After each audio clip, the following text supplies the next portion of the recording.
China ప్రపంచాన్ని third world war వైపు నడుపుతుందా? అన్ని దేశాలను తన రాడార్లోకి తీసుకురావడం ద్వారా డ్రాగన్ కంట్రీ టార్గెట్ అదేనా? పరిణామాలు చూస్తే అదే అనక తప్పదు. అసలు ఇది యుద్ధాల యుగమే కాదని భారత్ అంటుంటే, చైనా మాత్రం వేల కిలోమీటర్ల పరిధి ఉన్న బాలిస్టిక్ మిజైల్స్ తయారు చేస్తూ ఇతర దేశాలకు కంటి మీద కునుకు లేకుండా చేస్తుంది.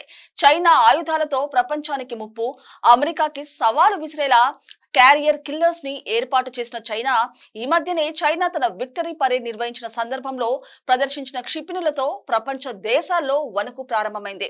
థర్డ్ వరల్డ్ వార్ కి సన్నద్ధమైందా అన్న రీతిలో ఈ ఆయుధ ప్రదర్శన సాగింది. వాటిలో ఆధునీకరించిన తన డాంగ్ ఫెంగ్ 5C అణు క్షిపణిని ప్రపంచానికి డ్రాగన్ ఆర్మీ పరిచయం చేసింది.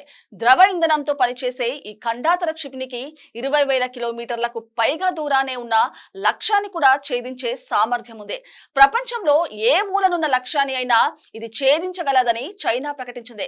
ప్రత్యేకంగా DF-21D, DF-26Bని క్యారియర్ కిల్లర్స్ అని పిలుస్తారు. 2015లో ఆవిష్కరించబడిన DF-26B 4,000 కిలోమీటర్ల పరిధిని కలిగి ఉంది మరియు అణు లేదా సంప్రదాయ వార్ హెడ్లను మోయగలదు.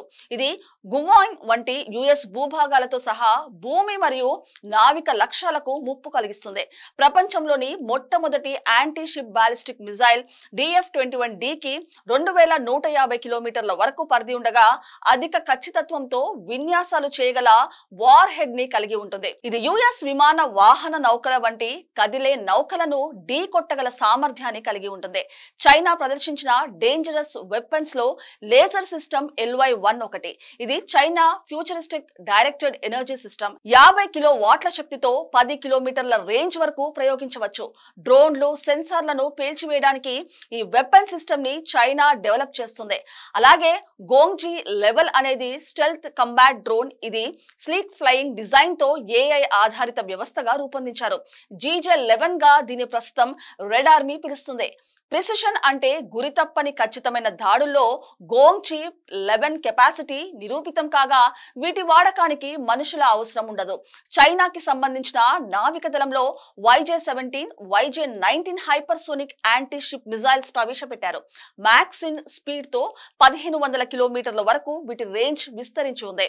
తైవాన్, దక్షిణ చైనా సముద్రంలో ప్రత్యర్థులపై దాడికి వాడడానికే వీటిని రూపొందించినట్టు చెప్తున్నారు.